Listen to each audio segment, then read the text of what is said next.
Anies antitesis Jokowi, buat Zulfan Lindan dinonaktifkan. Wakil Ketua Umum Partai Nasdem Ahmad Ali mengungkapkan bahwa pernyataan calon Presiden Capres Anies Baswedan merupakan antitesis Presiden Joko Widodo, merupakan puncak pernyataan tidak produktif kolega separtainya Zulfan Lindan. Sindir-menyindir itu kita anggap wajar aja.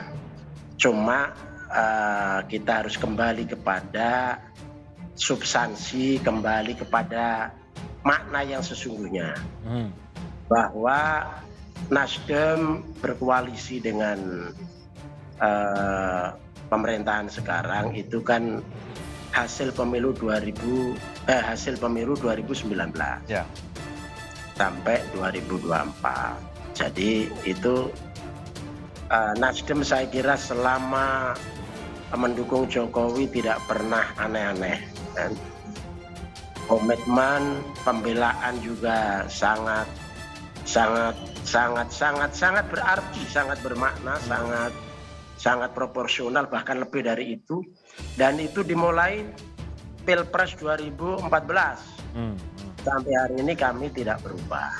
Nah, itu yang harus diketahui, harus menjadi komitmen bersama, dan itu juga harus dipahami oleh koalisi yang lain. Saya kira ini bagian dari babak lanjut tawuran opini antara PDIP dengan Nasdem ya. Kita sering mendengar balas pantun politik antar kedua elit partai ini kan sudah terjadi bukan hari ini saja. Misalnya beberapa hari ini, misalnya Sekjen PDIP Pak Hasto bilang biru lepas ya dari pemerintahan Jokowi. Saya kira secara definitif bukan bicara tentang koalisi yang sudah terbangun ya, tapi bicara tentang bagaimana Nasdem yang sudah mendeklarasikan Anies sebagai kandidat capres. Kan dulu ada dugaan-dugaan dan asumsi bahwa di 2024 yang seharusnya bertanding itu adalah all Jokowi's men.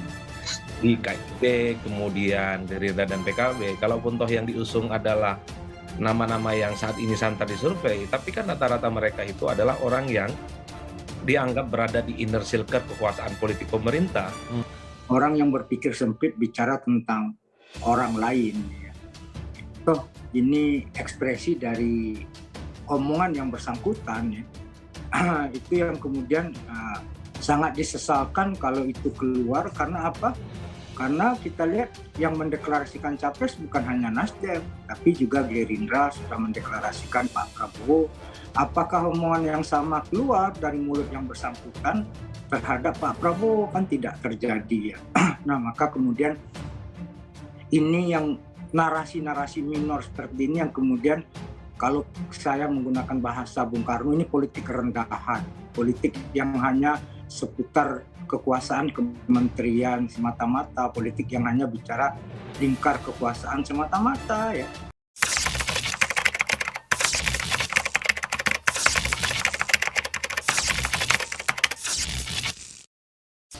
Menurutnya kata itu mengartikan dua orang yang berada di kubu atau barisan berbeda. Kemudian mencoba masing-masing mendapat tentang kalimat tesa dan antitesa, artinya kalau si A kiri, lalu si B kanan.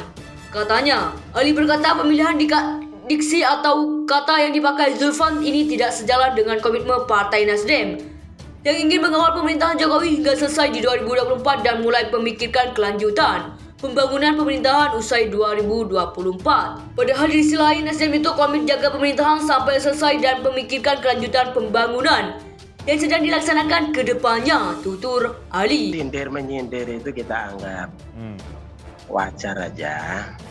Cuma kita harus kembali kepada substansi, kembali kepada makna yang sesungguhnya.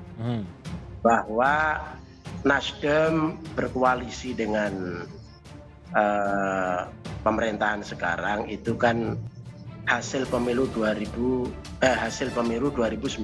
ya, sampai 2024. Jadi itu Nasdem saya kira selama mendukung Jokowi tidak pernah aneh-aneh.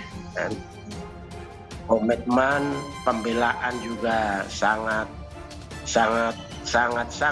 berarti, sangat bermakna, sangat proporsional, bahkan lebih dari itu.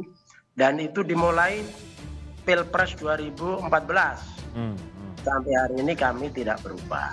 Nah, itu yang harus diketahui, harus menjadi komitmen bersama, dan itu juga harus dipahami oleh koalisi yang lain. Saya kira ini bagian dari babak lanjut tawuran opini antara PDIP dengan Nasdem ya.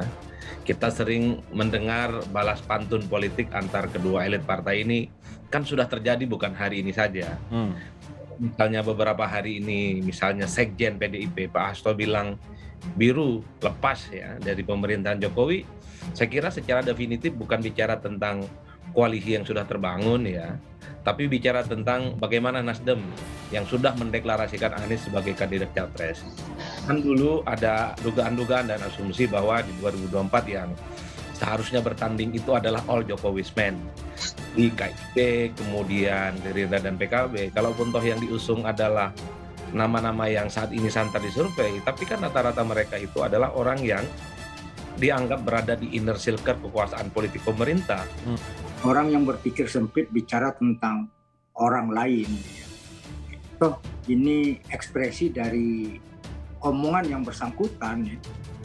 Itu yang kemudian sangat disesalkan kalau itu keluar. Karena apa?